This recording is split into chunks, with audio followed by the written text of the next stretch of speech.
Di dalam seminar ini, di dalam webinar ini akan membahas kiat-kiat penting yang perlu dipertimbangkan dalam membangun dan mengelola startup untuk menjadi sukses. Pertama-tama yang penting untuk memahami pasar dan mencari peluang yang tepat. Analisis pasar yang mendalam akan membantu Anda mengidentifikasi kebutuhan konsumen, pesaing, dan tren pasar. Dengan pemahaman yang baik tentang pasar, akan dapat menciptakan produk atau layanan yang sesuai dan memenuhi kebutuhan pasar. Selanjutnya, inovasi dan kreativitas adalah kunci utama dalam membangun startup yang sukses. Berpikir out of the box, temukan solusi baru, dan teruslah mengembangkan ide-ide segar untuk membedakan diri Anda dari kompetisi yang lain. Ketika berbicara mengenai pengelolaan startup, manajemen yang efisien dan efektif sangatlah penting. Tentu hal ini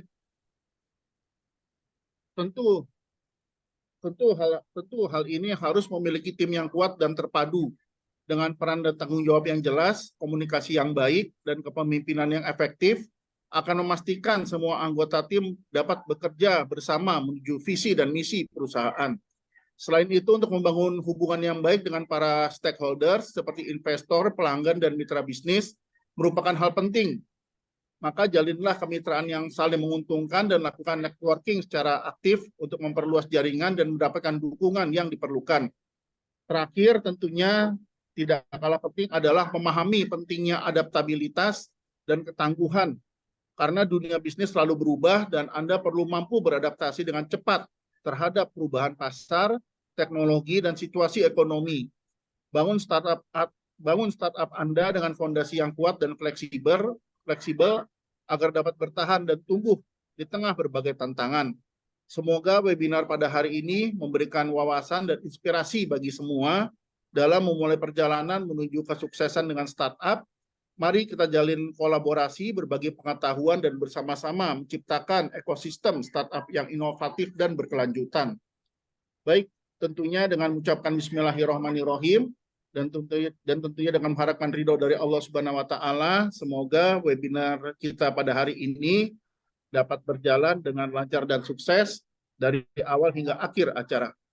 Terima kasih. Wabillahi taufiq wal hidayah. Wassalamualaikum warahmatullahi wabarakatuh. Terima kasih kepada Bapak Dr. Indra Pahala MSI atas sambutannya. Berikutnya terdapat sambutan dari Ibu Meta Bara Brutu SEMM selaku Kepala Lab Multimedia FEUNJ.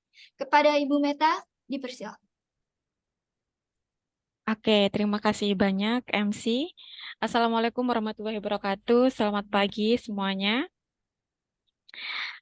Yang terhormat Bapak Indra Pahala selaku Wakil Dekan Bidang Kemahasiswaan, dan juga yang saya hormati Kak Like Mutiaristi sebagai pembicara di acara webinar yang luar biasa kita pada hari ini, dan juga teman-teman yang hadir hari ini yang sangat luar biasa. Nah, alhamdulillah ya, akhirnya acara dari Lab Multimedia FEUNJ ini akhirnya terselenggara berkat dukungan dari beberapa pihak. Tujuan dari adanya seminar ini, di sini kita belajar semuanya bareng-bareng bagaimana sih startup itu berdiri, prosesnya bagaimana, bahwa setiap orang memiliki kesempatan yang sama untuk mendirikan suatu bisnis. Mulai tidak ada yang bisa melarang kita untuk belajar bisnis. Nah, di sini saya menghadirkan Kak Like Mutiaristi yang pastinya kompeten dan juga akan berbagi pengalaman bagaimana mendirikan belajar fashion, bagaimana tantangan-tantangan dan juga harapannya untuk belajar fashion itu sendiri ke depannya. Harapan saya, harapan kita semua teman-teman di sini bisa mengambil banyak ilmu, wawasan, dan bertanya yang banyak kepada Kak Like supaya teman-teman bisa termotivasi untuk belajar mendirikan suatu bisnis ataupun startup. Karena pada era sekarang kan kita harus beradaptasi ya dengan kemajuan teknologi, begitu. Nah, sekali lagi silahkan teman-teman dicermati baik-baik bagaimana belajar dari awal hingga akhir.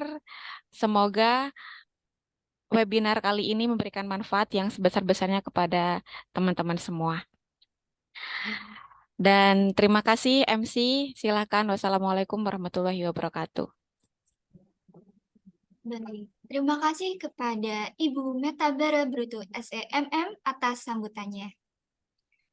Selanjutnya, terdapat info menarik bagi seluruh hadirin peserta webinar kali ini.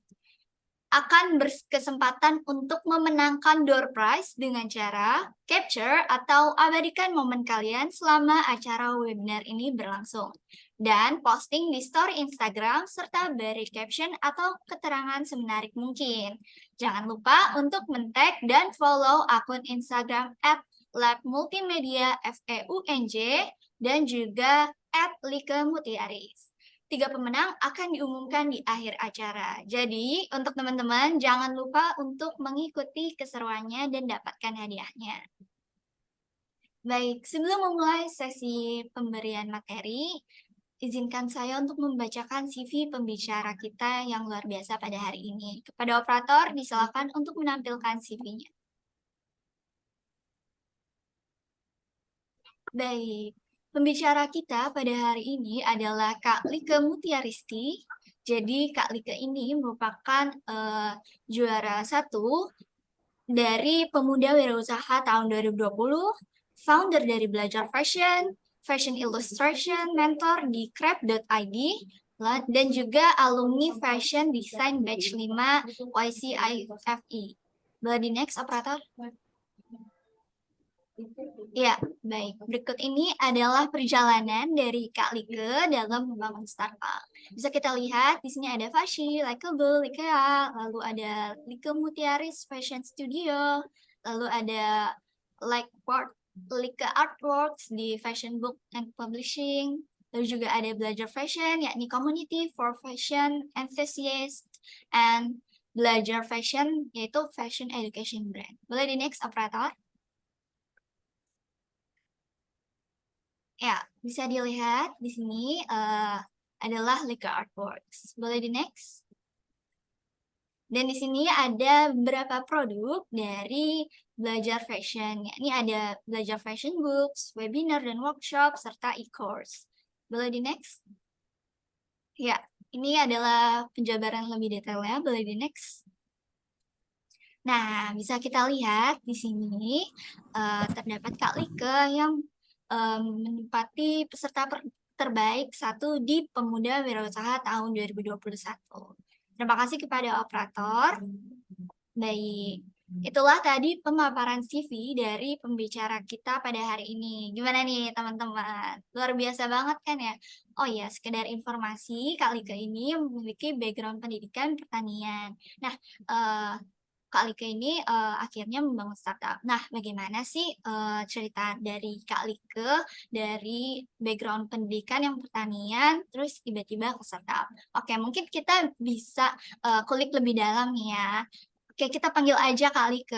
Halo Kak Like, apakah sudah bergabung di Zoom? Halo, kedengaran suara aku? Kedengaran Kak. Oke, aku mau Halo. nanya nih Kak. Kabar Kak Like hari ini gimana nih Kak? Alhamdulillah sehat, Alhamdulillah. luar biasa dan seru banget ternyata ada 100 lebih nih pesertanya. Iya, Padahal alhamdulillah. mendadak banget aku taunya. Oke. Oke. Kalau boleh tahu kesibukan Kak Like akhir-akhir ini apa aja nih Kak? Boleh di-share-share ke kita? Boleh, kesibukan aku pastinya sekarang lagi padat banget di belajar fashion dan tentunya karena aku juga udah nikah, jadi ya urusan buat di rumah. Oke, wah, luar biasa ya Kak Like ini tetap produktif ya di tengah-tengah kesibukannya. Oke, mungkin teman-teman di sini udah pada nggak sabar kali ya Kak untuk mendengarkan materi dari Kak Like. Oke, untuk Kak Like boleh dipersilakan untuk menyampaikan sesi materi. Oke, terima kasih. Sebelum aku mulai, mungkin aku mau tanya-tanya dulu boleh ya? Tadi aku udah dikenalin, nanti mungkin aku kenalin diri dulu. Sebelum aku tanya-tanya, aku mau ucapin terima kasih dulu untuk Bu Meta dan Pak Indra atas kesempatannya mengundang Like dari Belajar Fashion hari ini. Aku pengen santai aja ketika aku ngisi materi. Mau tanya dulu dong teman-teman di sini, jurusan apa ya? Terus motivasinya ikut hari ini apakah karena memang ingin bangun startup atau hal lainnya? Mungkin bisa ditulis di kolom komentar ya, supaya aku bisa tahu nih, bisa menyesuaikan ritme materinya. Bisnis digital dari Kak Azahra, oke. Yang lain? Kalau ada yang udah punya atau udah mencoba menjalankan bisnis, boleh banget ditulis nama bisnisnya. Oh, bisnis digital itu nama program studinya. Oke, oke, oke, oke. Oke, kalau motivasinya nih hari ini pengen dapat apa sih kalian gitu? Please banget, aku pengen banget tahu apa yang pengen kalian dapat dari sini. Oke, dari Dinda Mandatain pengen belajar startup lebih dalam dari aku. Ada lagi? Oke, siap. Yang lain? Ada 100 peserta nih. Mau belajar cara bikin startup. Oke.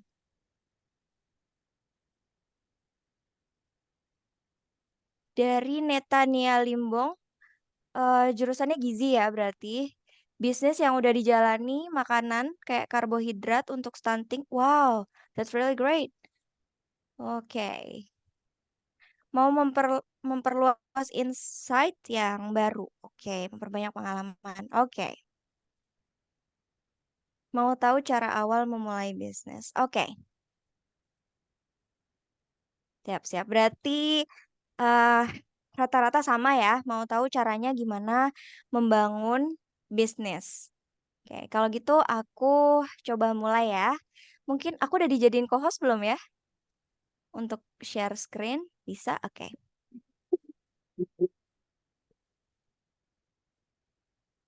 Udah masuk semua di layar teman-teman? Masuk Kak, masuk. Oke, aku mulai ya. Bismillahirrahmanirrahim. Webinar kali ini judulnya A Startup Founders Berapa di Guide. antara kalian yang mau saya Kita poligami? next. Oh, gua harus Oke. Eh, Pertama, oh, sepertinya aku salah share screen. Oh enggak. Tadi aku mau nambahin sedikit mungkin ya. Jadi eh seiring perjalanan aku, mungkin di sini teman-teman aku nggak tahu dari 100 peserta mungkin ada yang tertarik di fashion juga atau enggak atau tertarik di bisnis lainnya. Tapi aku mau note di sini bahwa belajar fashion hadir bukan karena aku pengen ada belajar fashion. No. Tapi karena aku pengen jadi fashion trainer, terus aku ngejalanin brand-brand fashion aku. Sampai akhirnya dalam perjalanannya, tadi sempat ditanyain dulunya agribisnis, kenapa kok jadi ke fashion gitu. Jadi dalam perjalanannya itu aku nentuin saat kuliah aku mau bisnis clothing dan di situ aku belajar, aku ikut lomba, bahkan sebelum lulus kuliah pun aku sudah aktif ikut lomba, ikut nge-MC acara fashion, baca-baca buku fashion, semua aku lakuin sampai lulus S1, aku pengen sekolah lagi gitu dan sekolah laginya itu sekolah fashion. Qadarullah aku dapat beasiswa di YCV itu. Sebenarnya nggak bisa disebut beasiswa tapi juga nggak bisa disebut sekolah berbayar karena kayak lebih komitmen fee gitu. Aku belajar tentang fashion design. Di sana aku ketemu sama banyak banget teman-teman yang punya impian yang serupa dan problemnya itu sama. Kayak udah nggak ada waktu lagi untuk ngambil sekolah, pengen langsung praktek, juga nggak mau apa spend waktu lebih keluar kota untuk sekolah dan lain sebagainya atau bahkan ada yang nggak dibolehin sekolah lagi sama orang tuanya. Wah, problemnya sama nih sama aku. Nah, sejak itu kebetulan aku ngeluarin buku namanya Likart Works. Aslinya itu buat aku sendiri, jadi namanya agak sulit. Terus aku bentuk namanya belajar fashion. Jadi belajar fashion itu sebelumnya as a community aja, bukan sebagai platform edukasi seperti sekarang. Karena tadi banyak nih teman-teman yang kayak aku bentuk komunitasnya. Ternyata terjadi COVID, edutech mulai terdengar gaungnya, dan aku dapat saran kenapa nggak belajar fashion dijadiin edutech aja. Dan sejak saat itu aku baru tahu kalau yang aku jalanin itu adalah edutech. Jadi aku nggak kepikiran sama sekali bahwa aku mau membangun startup edutech gitu. Ini terbentuk dengan sendirinya. Nah, ini tadi buku-bukunya akhirnya dilebur masuk ke belajar fashion, dan ada banyak pecahan produk yang ditawarkan belajar fashion, ada webinar, workshop, e-course, dan buku yang akan diluncurkan lagi karena perlu diperbaharui. Kita udah running webinar, workshop, e-course juga masih ongoing. Mohon doanya ya teman-teman. Mungkin ada yang udah ngikutin belajar fashion, dan kita juga udah dapat apresiasi alhamdulillah dari Pak Emil, Wakil Gubernur dari Jawa Timur. Oke, kita masuk ke materinya. Semoga cukup mengenalkan aku dan belajar fashion. Jadi belajar fashion itu fokusnya di edukasi fashion. Next. Kenapa sih harus startup gitu? Sebenarnya kalau dari aku pribadi nggak harus jadi startup. Kalau misalkan bisa jadi bisnis yang besar langsung juga boleh gitu. Nanti mungkin teman-teman bisa tahu harus memilih memposisikan bisnis yang mau dibangun itu mau jadi startup atau mau jadi bisnis dengan kategori lainnya. Dan kalau dari aku, motivasi itu jadi hal terpenting ketika kita menentukan bisnis yang mau kita jalani itu apa. Setelah ini kita akan tahu apa sih startup itu sebenarnya. Nah, startup dari katanya aja udah starting up gitu ya. Jadi dia baru mulai. Kadang disebutnya itu di bahasa Indonesia kan adalah perusahaan rintisan. Karena baru merintis, waktunya itu cenderung masih baru, singkat gitu ya. Dan biasanya timnya itu juga masih sedikit. Gimana sih perkembangan startup di Indonesia? Ternyata dari data yang aku dapat ya di ainews.id, Indonesia itu punya hampir 2.500 startup dan menempati posisi ke-6 terbesar. Karena salah satu efek dari udah banyak nih yang tersebar penetrasi internet di seluruh Indonesia, and that's a good thing. Jadi kalau misalkan teman-teman mau bangun startup, bisa jadi ini salah satu indikator yang bisa digunakan bahwa kita bisa nih juga bangun startup gitu. Karena teman-teman yang lain di Indonesia pun bisa. Terus kita lanjut, ini pertumbuhan startup di Indonesia berdasarkan lokasinya. Teman-teman di UNJ Rawamangun ya, Jawa Barat atau Jawa Barat kali ya, Jabodetabek lah. Banyak banget tuh, ada 522. Ini bisa jadi satu poin positif, tapi bisa juga jadi poin negatif. Poin positifnya adalah mungkin environment-nya atau lingkungannya itu bisa mendukung untuk perkembangan teman-teman di membangun startup gitu ya. Tapi negatifnya itu biasanya kompetisinya lebih besar dibanding dengan teman-teman lainnya di lokasi lain yang mungkin masih sedikit gitu. Apalagi sekarang startup banyak ya yang mirip-mirip gitu atau produk yang ditawarkan itu mirip sebenarnya. Lanjut. Startup, apa sih startup itu sebenarnya? Kalau teman-teman nyari definisi startup itu sebenarnya banyak banget dan ada perbedaan gitu dari definisi startup. Dan aku pribadi memilih ini karena ini menurut aku yang paling relevan bahwa nggak semua bisnis itu bisa masuk ke dalam kategori startup. Startup itu apa sih yang identik dengan startup? Ada dua hal. Yang pertama dari sisi impact-nya. Impact-nya misal ya, aku kasih contoh. Gojek. Gojek itu yang pertama gitu. Gojek itu bukan ojek biasa gitu kan ya. Awalnya kan ojek ya. Dia hadir sebagai solusi dan dampaknya bisa kita rasain sampai sekarang tuh sangat luas gitu. Jadi dari sisi eh, dampak positifnya itu seberapa luas dan seberapa berdampak. Biasanya startup itu hadir atas dasar masalah. Jadi kalau teman-teman mungkin juga belajar tentang bisnis, eh, ketika kita menganalisa suatu brand atau perusahaan yang sudah lama berdiri, kayak gimana sih mereka dulu awalnya berdiri? Bisa jadi mereka awalnya itu muncul dari produk, bukan dari market atau bukan dari masalah yang ada. Nah, seiring dengan perkembangan zaman dan adanya startup, di sini kita bisa tahu, oh ternyata bisnis itu untuk bisa growing, kita harus ngelihat ya, ada masalah apa nih yang harus kita cari solusinya. Kadang mungkin, aku nggak tahu ya sekarang, tapi dulu waktu aku kuliah itu, eh dibilanginnya ide bisnis harus unik, harus bagus gitu. Padahal ternyata ketika aku menjalani, ide itu bukan yang nomor satu. Tapi aku hadir nggak nih sebagai solusi? Itu ya teman-teman. Jadi perbedaannya, salah satu perbedaannya startup dengan bisnis lainnya adalah impactful. Itu pertama. Kedua, dari sisi keberadaan teknologi atau menggunakan teknologi nggak sih? Misalnya, jualan kopi. Ada beberapa brand yang menjual kopi. Tapi kenapa kopi kenangan bisa masuk sebagai kategori startup dulu? Karena salah satu yang aku tahu waktu itu aku sempat ikut juga kelasnya, kelas dari foundernya.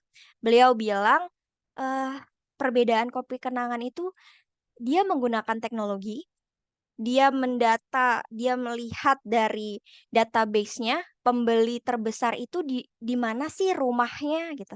Diantarnya tuh ke lokasi yang mana sih gitu. Nanti dari situ dia tahu, oh yang order banyaknya di sebelah sini nih, misalkan di Margonda gitu kalau di Depok.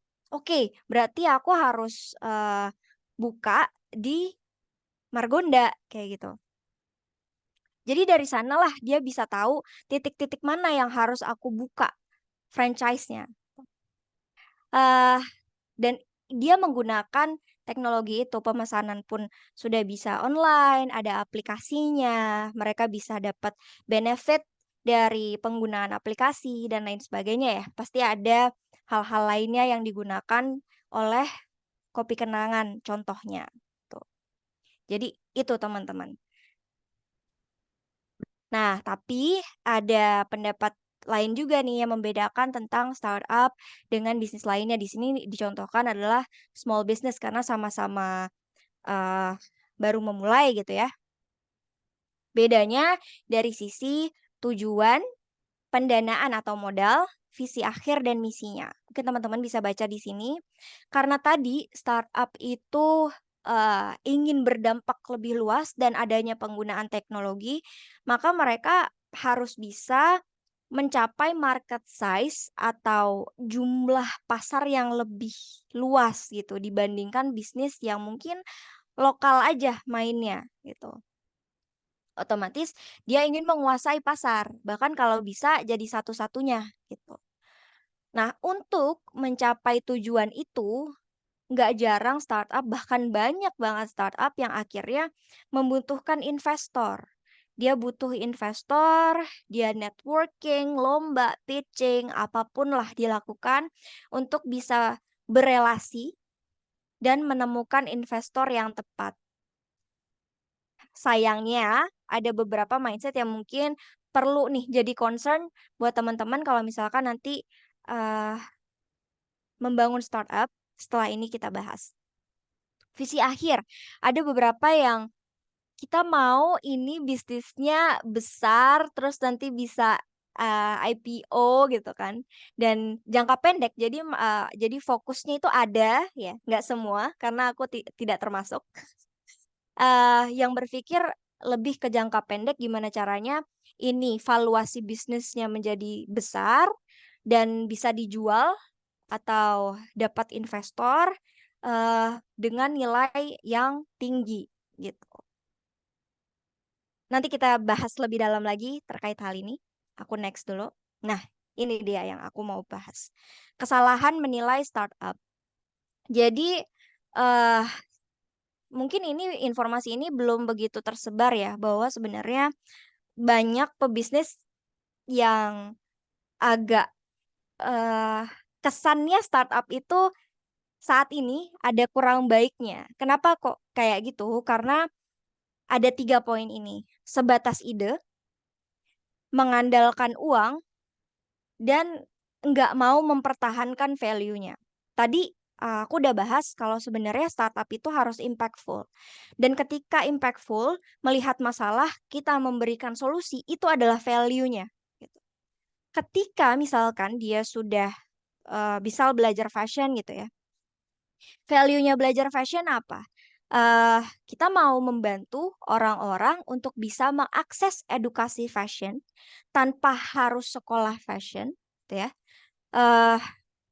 Nggak harus pergi jauh, bisa dari manapun gitu ya. Nggak harus ke Jakarta untuk ambil edukasi fashion, nggak harus ke Bandung untuk ambil edukasi fashion. Bisa belajar di Belajar Fashion, nggak dibatasi oleh usia, karena kadang ngerasa udah usia 30 tahun nih, udah usia 25 tahun nih. Kayaknya aku udah malu banget kalau harus ke sekolah gitu. Kita bisa belajar. Dan karena akses belajar fashion itu bisa untuk siapa aja. Sama kayak tadi yang disampaikan oleh Bu Meta ya, bahwa siapa aja bisa untuk membangun startup. Just the way it is. Akhirnya belajar fashion ada, dan itu adalah value yang harus belajar fashion pertahankan. Saat itu aku pernah dapat banyak banget saran yang arahnya itu adalah aku melihat ke depan ketika aku mengambil saran itu, belajar fashion mungkin tidak akan ada. Atau belajar fashion mungkin prinsipnya tidak akan seperti prinsip yang aku jalankan saat ini gitu. Atau mungkin belajar fashion akan dijalankan oleh orang yang berbeda dengan value yang berbeda gitu. Lebih memikirkan sisi uangnya. Walaupun memang bisnis pastinya ya ke arah keuntungan gitu. Tapi aku pribadi ingin menjaga value-nya belajar fashion, bahwa aku ingin punya dampak yang lebih dari sekedar finance gitu.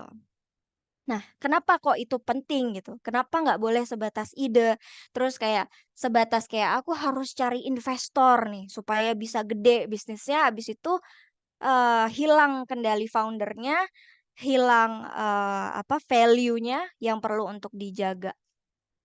Nah ini, jadi ada pola berpikir yang aku harap teman-teman tidak terpengaruh ketika sudah menjalankan startup. Jangan sampai bangun startup udah jalan ya, terus dapat investor. Ternyata ini penting juga nih, ketika dapat investor, teman-teman harus belajar bagaimana sih kita memahami visi dan misi calon partner kita. Apa sih motivasinya mereka? Ada kesamaan nggak nih dari visi dan misinya? Bahkan partner yang di awal kita paham bahwa visi dan misinya itu sama, bisa berubah di tengah jalan.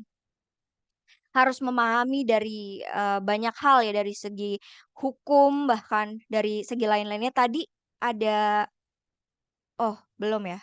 Oke, nanti ada alasan kenapa startup itu berhenti di tengah jalan. Itu salah satunya adalah mungkin masalah legalitas atau hukum, gitu ya. Itu perlu juga belajar. Jadi nggak sekedar belajar bisnis gimana caranya selling gitu ya, gimana caranya marketing, tapi juga cara lainnya seperti negosiasi, networking, memahami perjanjian-perjanjian, kerjasama, dan lain sebagainya.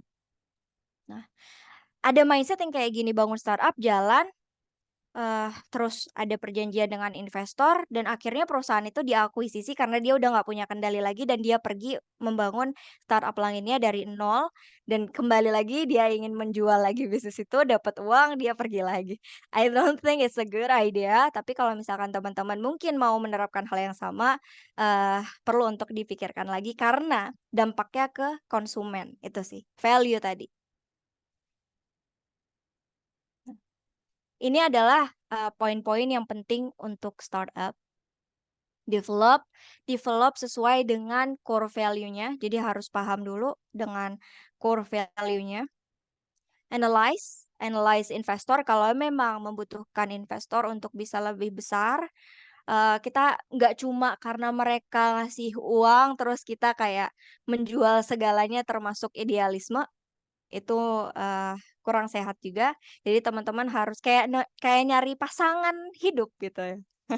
Jadi harus tepat, harus benar-benar kenal, harus tahu agar tidak ada terjadi cekcok juga di tengah jalan. Lalu identify, kira-kira ini bisa sustain nggak? Selalu dianalisa, ini perilaku market seperti apa? Apakah ini masih bisa terus dijalankan? Inovasi apa yang harus dilakukan? Ada kompetitor nggak ya gitu, kompetitor baru nggak ya gitu. Terus mereka itu seperti apa? Kenapa mereka lebih diminati? Apakah aku harus menjalani hal serupa atau tidak kayak gitu. Present the value to the customer. Karena di eranya startup saat ini sangat berhubungan antara si startup atau si brand dengan customer. Engagement terbangun lewat media sosialnya bahkan gitu.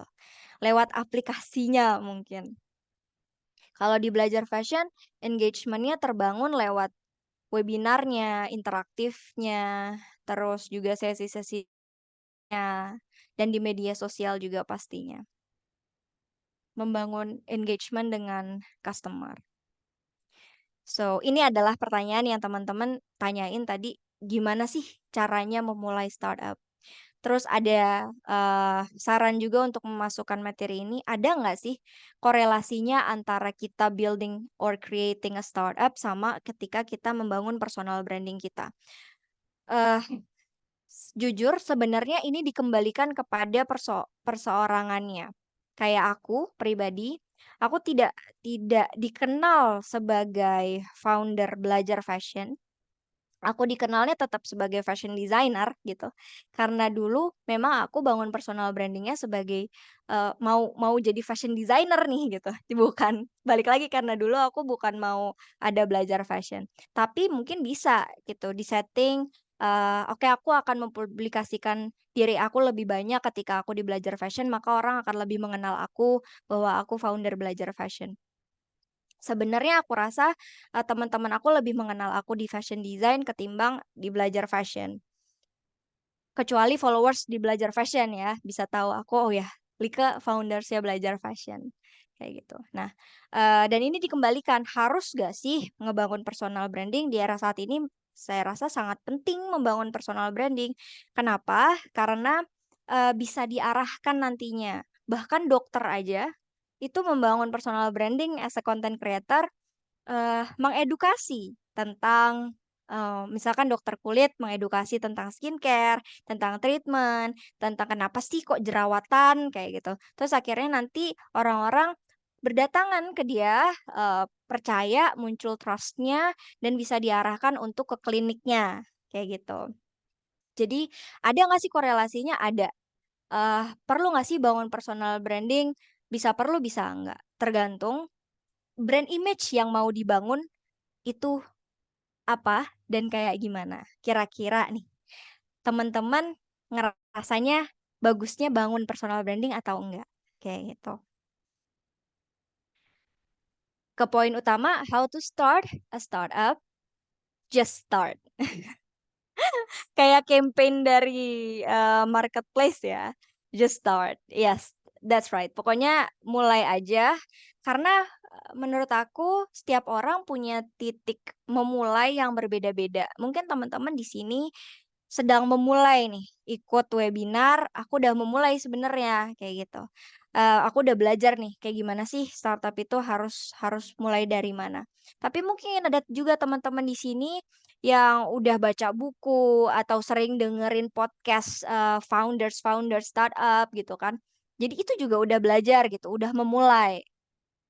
Lakuin yang bisa dilakuin sekarang, sekecil apapun itu kadang kita ngerasa hal-hal kecil itu nggak kita anggap gitu. Padahal ternyata hal yang kecil-kecil itu bisa jadi sesuatu nantinya gitu. Terus kedua, fokus pada solusi bukan masalah. Aku baca buku jadi gini, aku pernah ngerasa di titik kayak, oh belajar fashion kok kayak gini ya gitu. Teman-teman yang lain kayaknya bisa cepet banget deh pertumbuhannya. Kok belajar fashion nggak secepat itu ya gitu. Kok mereka bisa ya ada tiba-tiba bisa ada 100 orang gitu. Oh ternyata mereka ada investor yang besar sekali kayak gitu. Kita jadinya aku fokus pada masalah yang dimiliki oleh belajar fashion. Sampai akhirnya aku nemuin bilang bahwa semakin besar Eee, semakin besar perusahaan, semakin banyak orang di dalamnya itu ternyata semakin sulit untuk kita mengkondisikan dan mengatur, mengarahkan bisnis ini seperti apa, membuat perubahan, inovasi dan lainnya. Karena birokrasinya semakin ribet gitu. Oh iya, dan dari buku itu aku jadi sadar, oh ternyata sesuatu yang aku anggap kelemahan dari diriku gitu ya, atau kelemahan dari belajar fashion, itu adalah keunggulan dari belajar fashion. Belajar fashion masih bisa ke sana kemari tanpa harus, diskusi dengan si A, si B, si C gitu. Mungkin diskusinya lebih intim gitu, lebih lebih bisa intens dengan tim yang ada saat ini. Jadikan kelemahan sebagai kelebihan. Sama, aku pun juga menjadikan kekurangan aku, misal aku non fashion tapi aku sekolah lagi fashion di fashion design YCV, aku tidak mau menjadikan itu sebagai kelemahan aku. Itu adalah kelebihan aku. Kenapa kok kayak gitu? Karena aku lebih bisa mengerti teman-teman yang mereka bahwa mereka mungkin non fashion, ngerasa nggak ngerti apa-apa, ngerasa belum bisa apa-apa. It's okay. Kamu bisa, karena aku juga bisa. Gitu. Dan aku juga mempraktekkan itu. Jadi, itu menjadi satu nilai tambah. Ketika kompetitor aku misalkan certified, eee, sekolah tinggi, internasional mana gitu kan ya, it's okay, itu adalah value-nya mereka dan belajar fashion mengambil positioning yang berbeda dengan value yang diangkat berbeda gitu. Jangan jadikan kelemahan kalian membuat kalian semakin lemah, tapi jadikan kelemahan itu sebagai kelebihan kita. Oke. 9 dari 10 startup gagal. Why? Eee, Rata-rata masalahnya di sini ya, di pojok kanan bawah ada tuh, karena produknya nggak sesuai dengan market, aku baca dari yang bawah, itu masalah yang sangat masalah kalau misalkan startup-nya udah dibangun tapi nggak ada yang mau beli. Kenapa bisa hadir startup itu kalau nggak ada yang mau beli gitu kan. Itulah kenapa tadi di awal aku sebut startup itu hadir sebagai solusi. Jadi lihat dulu masalahnya apa, kamu hadir sebagai solusi. Jelas pasti ada marketnya. Tuh. Kalau misalkan berangkatnya dari produk, kita nggak tahu marketnya itu ada apa enggak. Makanya di sini terjadi produk tidak sesuai dengan kebutuhan pasar. Oke. Kedua, kendala pemasaran. Lalu ada juga persoalan tim, finance, ini adalah yang paling krusial ya. Mungkin kalian juga sering banget dengar bahwa marketplace A, marketplace B lagi bakar uang, kamu bisa belanja sepuasnya di sana karena mereka lagi bakar uang gitu ya. Terus habis itu tiba-tiba ada berita kalau mereka down gitu ya. Itu jadi satu pembelajaran bahwa kita harus harus banget apalagi pemula gitu ya, eee, melek tentang finansial, harus bisa me-manage uang. Mungkin kita sekarang mikir kayak, "Oh, keuangan kita masih kayak gini nih, traction-nya masih sedikit nih." Tapi ternyata memang sengaja di-setting seperti itu supaya apa? Supaya kita belajar dari yang kecil-kecil ini, kita bisa ngelola nggak? Kalau yang kecil aja kita nggak bisa ngelola, gimana nanti ketika dikasih gede, gitu kan ya. Gitu, gedenya gede banget, gede. Oke, terus kendala teknologi, kendala operasional, dan persoalan hukum.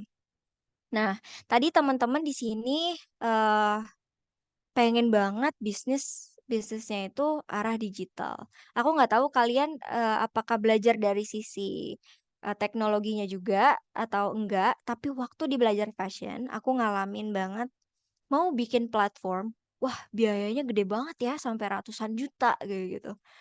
Wah, ini gimana nih gitu dan jadi pusing kan. Tapi, akhirnya kita bisa mendapatkan solusi. Kita belajar, nggak mau bergantung sama vendor lain. Kita bayar ke sana belum tentu bisa sesuai.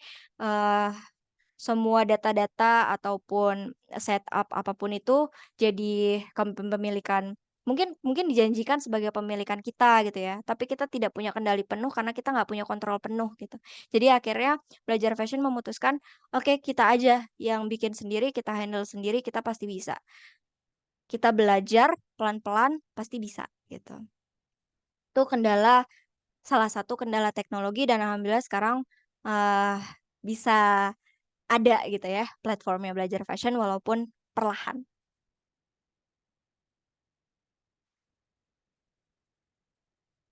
Oke, ini ada highlight. Things you have to know adalah know your market.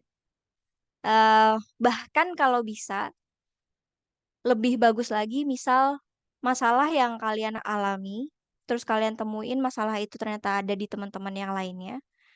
Kalian mengenal mereka karena kalian juga mengenal masalah yang kalian alami, itu lebih baik lagi. Karena nanti ketika produknya launch atau brandnya launch, itu bisa engage eh apa ya, rasa rasa kesulitannya, rasa sedihnya mungkin itu bisa terbangun bersama-sama gitu. Jadi kayak temen gitu jatuhnya sama customer.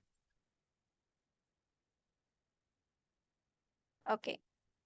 Nah, ini ada contoh lainnya. Tadi aku udah sebutin beberapa. Dan ini kemarin aku cari ada 100 startup yang masuk di Forbes Asia, dan beberapa di antaranya dari Indonesia. Terus aku pilihin di sini ada 3, ada Believe Farms, ada Chick-In, dan ada Surya. Ini semuanya dari Indonesia. Keren banget. Believe dia mensupport petani dari sisi panduannya. Jadi karena aku dulu pertanian, aku tahu petani itu sangat sulit ya, kesulitan ketika ada masalah yang terjadi di lapangan. Kemudian hadirlah nih dari pihak universitas dari manapun, bahkan dari pemerintah datang melakukan penyuluhan. Dan kadang penyuluhan itu informasinya juga tidak bisa terserap secara sempurna, tidak bisa terserap secara utuh.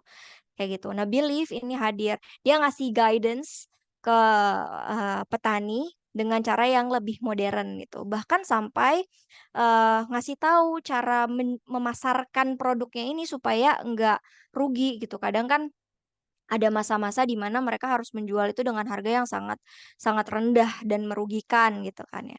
Itu dikasih panduannya Believe ini. Sangat bermanfaat pastinya untuk petani, untuk negara ya. Dampaknya itu besar. Nah, Chick-In dia membantu breeder ya dengan teknologi,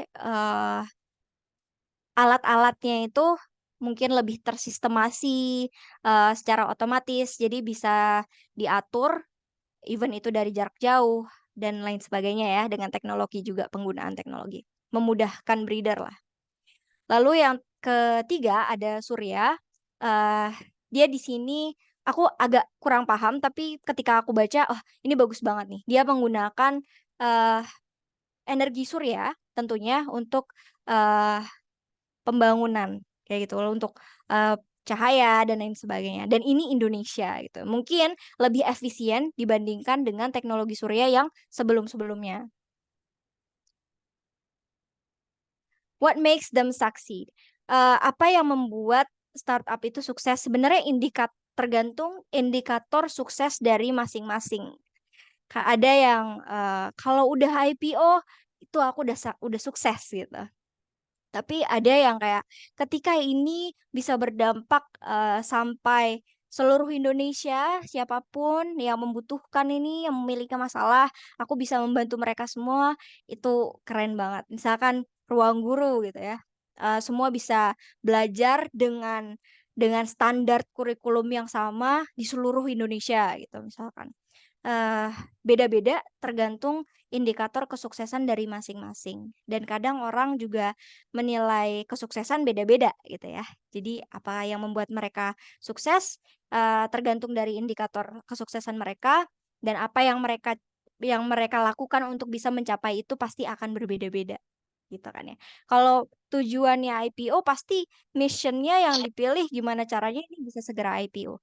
Kalau misalkan yang dipilih adalah keberdampakan yang lebih luas, maka yang dia lakukan usahanya adalah gimana caranya ini bisa lebih tersebar nih di setiap kota ada kayak gitu.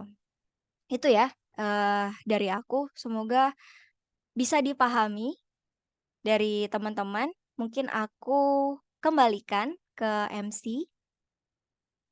Baik, terima kasih Kak Like atas pemaparan materinya. Oke, gimana nih teman-teman? Udah dapet insight baru atau mungkin masih ada yang mau ditanya ini? Tapi tunggu dulu ya.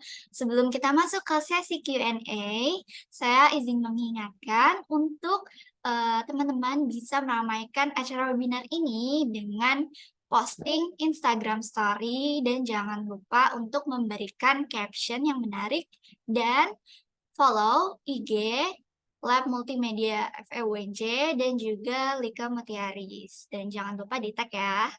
Oke, selanjutnya adalah sesi tanya jawab. Bagi para peserta yang ingin bertanya, diharapkan untuk mengaktifkan fitur raise-nya terlebih dahulu. Selanjutnya, bagi peserta yang telah saya persilahkan untuk bertanya, diharapkan untuk on mic dan juga on cam ya. Dan nggak lupa untuk menyebutkan nama. Lalu, untuk peserta yang mengalami kendala pada on mic, boleh juga nih untuk mengirimkan pertanyaannya pada kolom chat Zoom. Oke, langsung saja ya pada para peserta yang ingin bertanya, disilakan.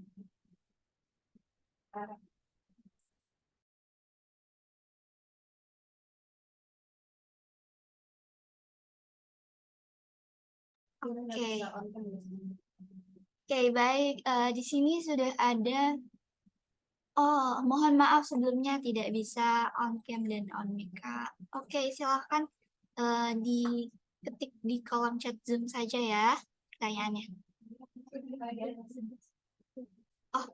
Oh ya, Oke, ini ada pertanyaan nih dari Kak Sheva Adiaksa. Halo Kak Like, pemaparan materi tentang startup-nya sangat keren dan menarik banget tadi Kak. Sebelumnya saya Sheva Adiaksa dari pemasaran digital ingin bertanya Kak, bagaimana tanggapan Kakak tentang adanya startup yang secara tidak langsung mematikan suatu pekerjaan, yaitu ojek contohnya, Gojek yang Kakak jelaskan sebelumnya. Apakah solusi terbaiknya pekerjaan ojek ini berpindah ke Gojek dan sejenisnya atau ada solusi lain, Kak? Terima kasih. Baik, kepada Kak Like, mau ditampung dulu atau boleh langsung Recording in dilanjut? progress. Software.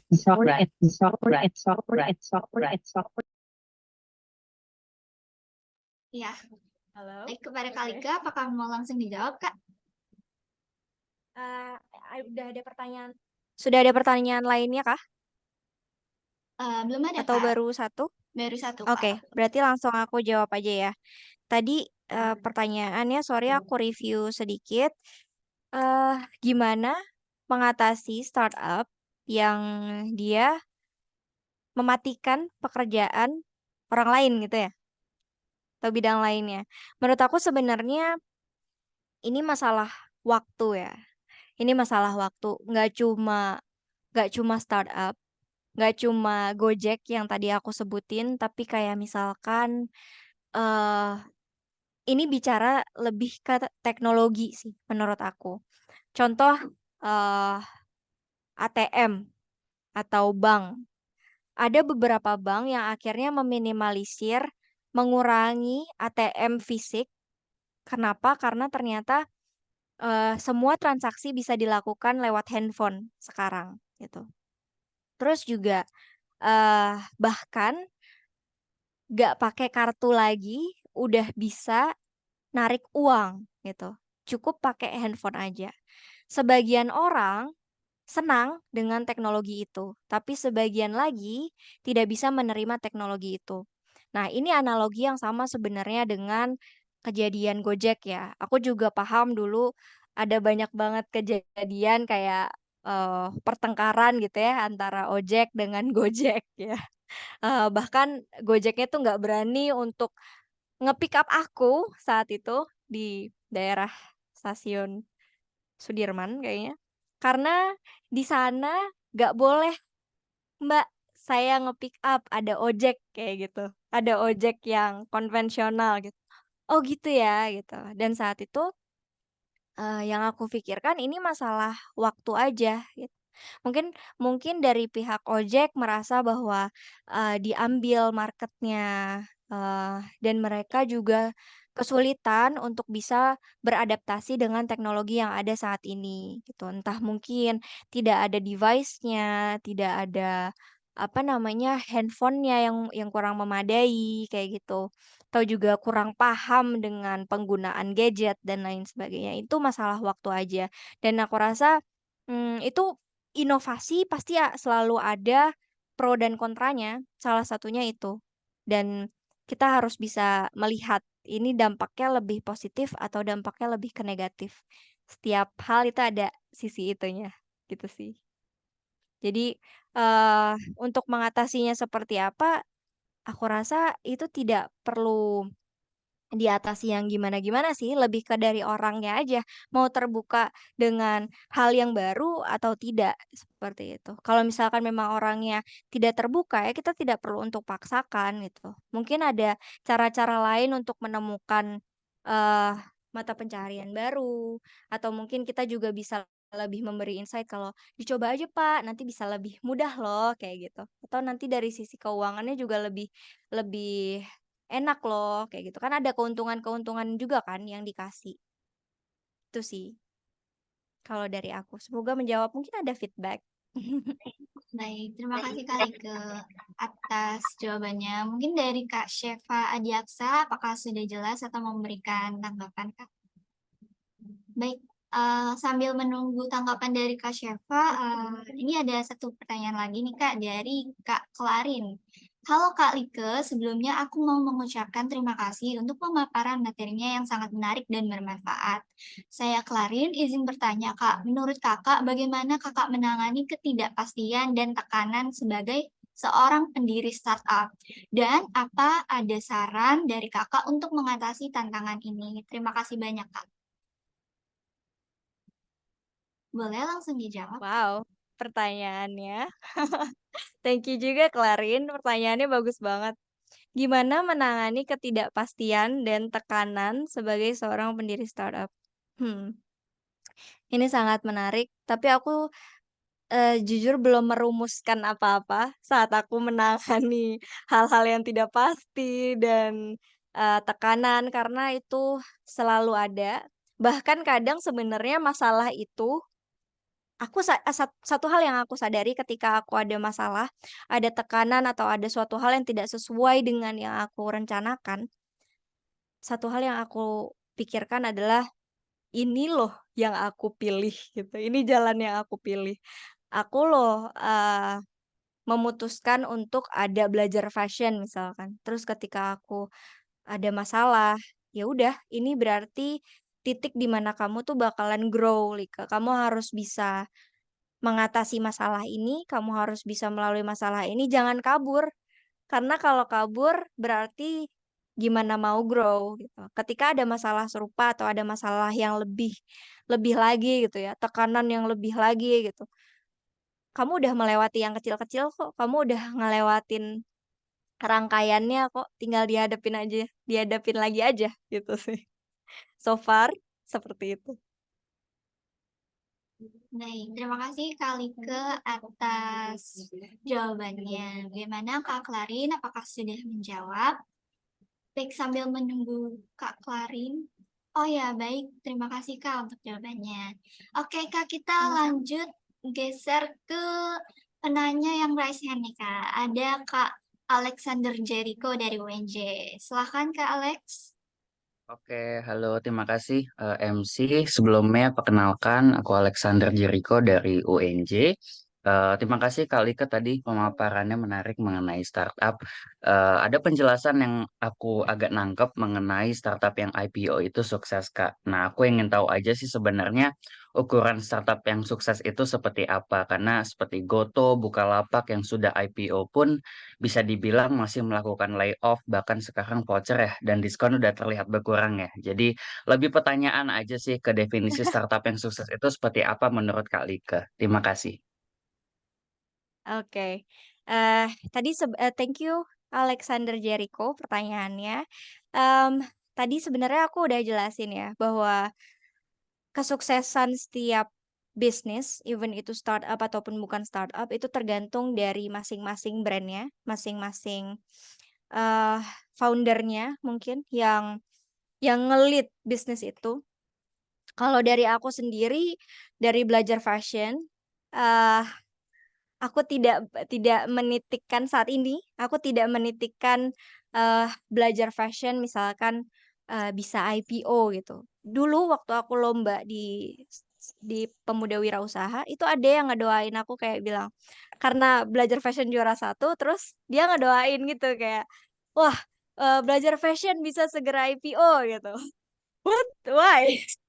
Aku karena itu bukan tolak ukur kesuksesan aku gitu. Yang aku harapkan saat ini belajar fashion itu bisa semakin luas gitu. Terakhir kemarin banget kita webinar itu ada loh yang dari Papua. Bayangin, belajar fashion yang ada di Malang itu udah bisa menjangkau dari teman yang ada di Papua. Itu satu satu hal yang bikin aku senang gitu ya. Satu hal yang bikin oh belajar fashion ternyata saat ini sudah bisa seperti itu dan aku pengen punya dampak yang lebih.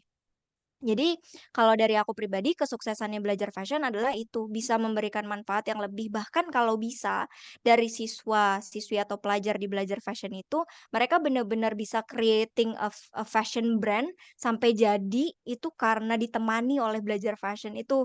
Wah, aku nggak kebayang sih akan seperti apa rasanya jadi aku ketika memang bisa ngasih dampak kayak gitu. Nah, kalau untuk Goto dan lain sebagainya, mereka sudah IPO, aku juga kita nggak bisa tahu mereka itu standar kesuksesannya itu apa. Apakah mau jadi leading marketplace, sedangkan marketplace juga nggak cuma satu di Indonesia gitu. Terus kamu juga secara konsumen ngerasain nih, diskon udah nggak sebanyak itu gitu. Dan mungkin dari mereka ngerasa kayak, aku udah nggak bisa lagi nih, aku udah kehabisan bensin untuk ngasih-ngasih diskon gitu kan. Ya. Kita nggak tahu kondisi realnya mereka itu seperti apa. Dan apakah mereka merasa sudah berada di titik sukses, eh itu balik lagi ke masing-masing founders dan pemegang dari brandnya. Itu sih. Kayaknya Alexander Jericho pengen banget bikin startup marketplace juga nih. Iya atau Penasaran bukan? aja tentang dunia Oh, startup ini penasaran. yang menarik banget kan tadi. Terima kasih Kalau kali kamu ke pengennya jawabannya. apa? Cukup menjawab. Oh, kalau aku em, terus terang di media sih. Jadi fokus di building Ah, media, di teknologi media dan semacamnya itu sih Kak. media ya. Berarti lebih ke kayak berita-berita, informasi. Itu bagus juga loh. Ya, betul. Good luck ya. Terima kasih kali ke. Sama-sama. Baik, terima kasih kepada Kak Alexander Jericho dan juga terima kasih Kak Like atas jawabannya. Ada satu pertanyaan lagi nih Kak, mungkin ini akan jadi, oh ada dua pertanyaan. Oke, baik Kak. Yang pertama ada dari Kak Najwan Sakib. Halo Kak, materinya keren banget. Aku Najwan Sakib ingin bertanya Kak, ini di luar konteks startup dan lebih ke bisnis fashion. Bisnis fashion umumnya kan berkaitan dengan style. Lalu apakah bisnis fashion benar-benar memerlukan masalah untuk memulai bisnis? Karena menurut saya bisnis fashion lebih mengutamakan desain baju dan model baju daripada masalah yang ada di masyarakat. Terima kasih. Terima kasih. Wow, aku tidak menyangka akan menemukan apa namanya yang bisnis fashion di sini. Boleh raise hand gak sih yang bisnisnya bisnis fashion di sini? Biar aku tahu ada berapa banyak nih yang concernnya di fashion. Atau Najwan aja nih. Hampir aku kaget tadi kirain Najwa Shihab. Belum ada ya. Cuma Najwan Sakib aja. Oke, makasih pertanyaannya. Bener banget, bisnis fashion itu sangat-sangat relate dengan style atau taste ya. Makanya mungkin aku spill sedikit di belajar fashion itu kita bikin uh, kalau di brand di bisnis lainnya itu mungkin bisa berangkat ke bisnis model canvas gitu ya. Kita nentuin target marketnya dulu. Tapi khusus untuk di fashion, itu di belajar fashion kita bikin satu canvas sendiri itu untuk nentuin namanya personal brand DNA gitu atau karakter dari si desainernya. Biasanya kan relate sama desainernya ya gitu. Supaya apa? Supaya kita bisa tahu secara jelas taste-nya itu kayak gimana. Baru nanti diarahkan ke customer persona dan ke brand personanya gitu atau brand image-nya. Kayak gitu di fashion. Dan apakah memerlukan masalah? Aku rasa itu masalah gitu. Misalnya eh aku ya, aku stylenya atau jangan aku deh, ada yang stylenya itu syar'i, pengen hijabnya itu panjang, tapi ternyata brand-brand itu jarang ada yang ngeluarin kayak gitu. Aku sukanya tuh abaya misalkan, yang bener-bener loose gitu. Itu kan masalah. Masalah bagi siapa? Masalah bagi si customer karena dia kesulitan untuk menemukan outfit yang nyaman dia pakai, outfit yang dia butuhkan gitu. Tapi ternyata brand-brand banyakan tidak menggunakan itu gitu. Nah, tapi ada desainer nih, misalkan Kak Vivi Zubedi gitu ya. Beliau datang dengan solusi bahwa ini ada brand Vivi Zubedi, aku ngeluarin abaya buat teman-teman yang suka pakai abaya bisa beli di abaya aku. Itu salah satu contoh sih. Nah, kenapa kok bisa dilihat kayaknya bisnis fashion nggak perlu ada masalah deh gitu. Karena udah banyak banget pemainnya dan baju adalah eh apa ya, kebutuhan pokok. Jadi kayak asal kita ngeluarin baju aja itu orang bisa memilih gitu. Orang tetap bisa beli karena ada tadi faktor lainnya. Cuma kita tidak bisa menutup kemungkinan juga ada masalah-masalah lain yang kayak misalkan ada orang yang petit gitu ya, kayak aku mungil gitu. Susah banget nyari baju yang ukurannya bisa pas sama aku, kalau enggak kayak blazer kebesaran, tangan kepanjangan lengannya, kayak gitu-gitu. Nah, tiba-tiba ada brand yang khusus ngeluarin untuk size kecil, atau ada juga yang size-nya ngeluarin kayak ini untuk jumbo size gitu. Itu ada juga lah. Aku lupa ya namanya apa. Ada baju yang dia khusus untuk orang-orang yang ukurannya besar gitu. Dan itu menang waktu itu lomba eh aku lupa di mana. And that's good. Dia berangkat dari masalah ada orang-orang yang susah nyari ukuran yang besar gitu. Dia hadir, dia jadi satu-satunya kayaknya saat ini pemain yang di Indonesia untuk ukuran yang besar itu. Gitu ya, Kak Najwan. Mungkin ada feedback?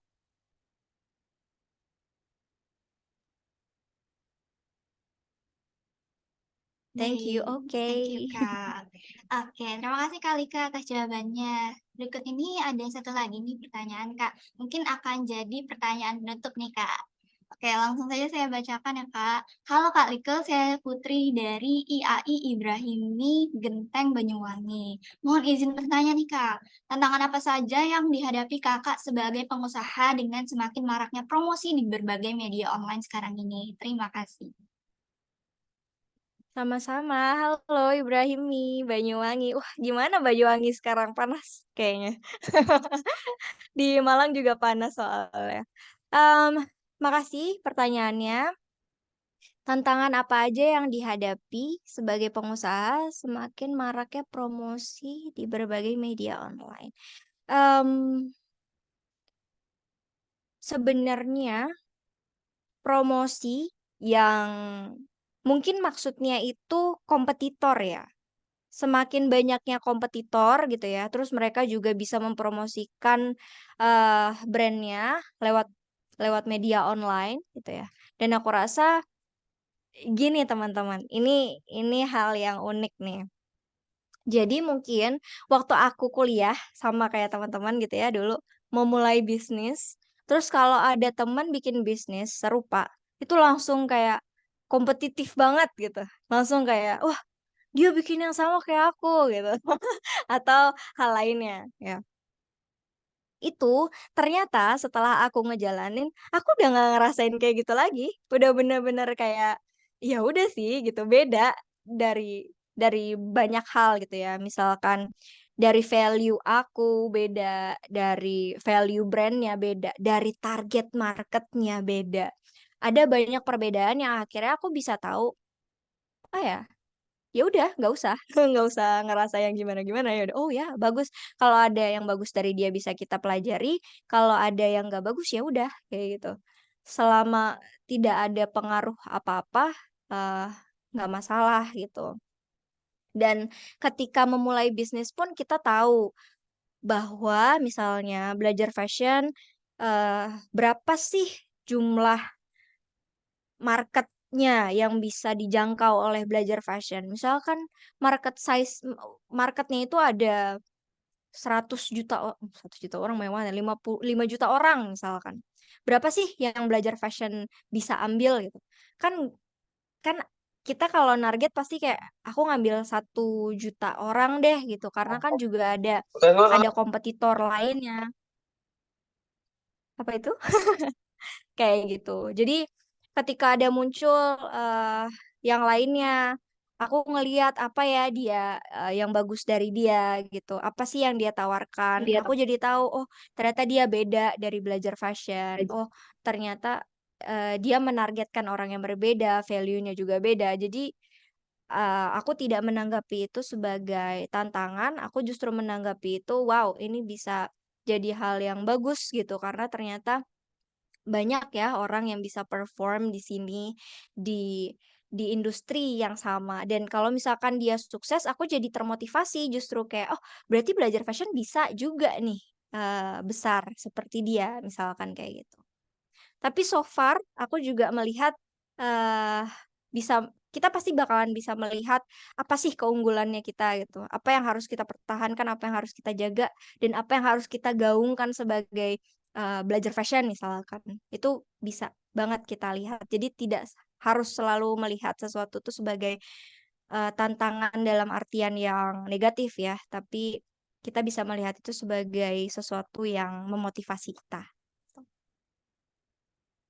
Baik, terima kasih Kak Like atas jawabannya dan terima kasih kepada para penanya yang telah menanyakan pertanyaannya. Dan mohon maaf karena keterbatasan waktu, eh, sesi Q&A ini akan kami tutup. Nah, untuk sebelum mengakhiri nih Kak, mungkin dari Kak Like ini ada closing statement tersendiri. Boleh nih Kak untuk disampaikan. Closing statement dari. Oke. Terima kasih juga Ibrahimi. Em, semangat teman-teman semuanya yang udah memutuskan untuk membangun startup ataupun yang belum gitu ya. Dimulai aja dulu karena kita nggak tahu akan ada pelajaran apa yang kita bisa ambil, dan kita belum tahu juga akan bisa jadi sebesar apa startup kita, kecuali kita udah menghadapi tantangan-tantangan yang bermunculan kayak gitu. Terus mulai aja dari sekarang, kayak misalkan aku nggak mulai dari belajar fashion dulu, ternyata lewat buku bisa terbentuk gitu belajar fashion. Mulai apapun yang kalian rasa eh, menjadi potensi gitu, siapa tahu itu akan berkembang di kemudian hari. Eh, mungkin itu dari aku. Aku mohon maaf juga kalau ada salah kata. Ambil yang baik-baiknya dari aku. Kalau ada buruknya, eh, tolong disingkirkan gitu ya. Ambil baiknya aja. Semoga bermanfaat. Sampai ketemu di lain waktu. Baik, terima kasih Kak Like atas closing statement-nya. Semoga ilmu yang telah dibagikan oleh Kak Like dapat bermanfaat bagi kita semua. Baik, berikutnya akan ada pembagian link evaluasi kepada para peserta. Dimohon untuk mengisi link evaluasi tersebut. Selanjutnya adalah sesi dokumentasi. Kepada teman-teman peserta yang belum on kamera, boleh nih untuk on kamera terlebih dahulu. Kita dokumentasi bersama-sama dengan Kak Like. Pada operator, boleh dipimpin untuk sesi dokumentasinya. Terima kasih.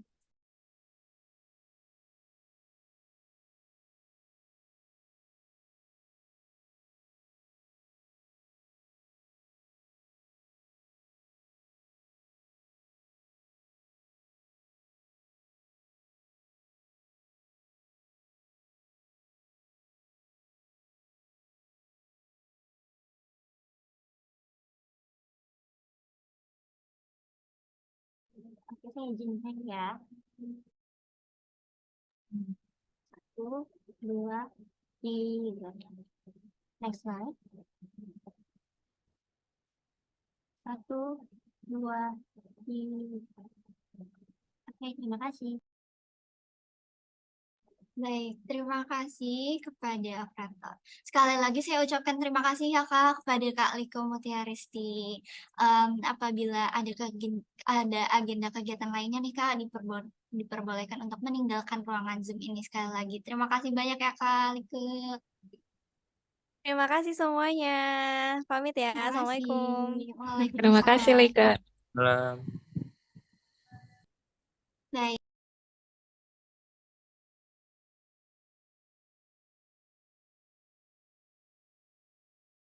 Baik, berikutnya akan ada pembagian link evaluasi kepada para peserta. Dimohon untuk mengisi link evaluasi tersebut. Baik, kepada seluruh hadirin webinar, harap untuk tetap menyalakan kameranya karena akan ada sesi dokumentasi sekali lagi untuk seluruh peserta.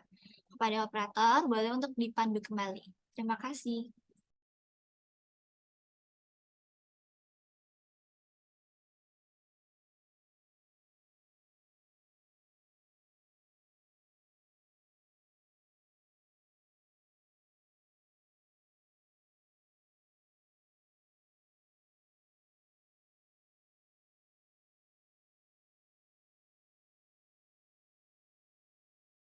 Oke, saya izinkan kembali ya. 1, 2, 3. Next slide.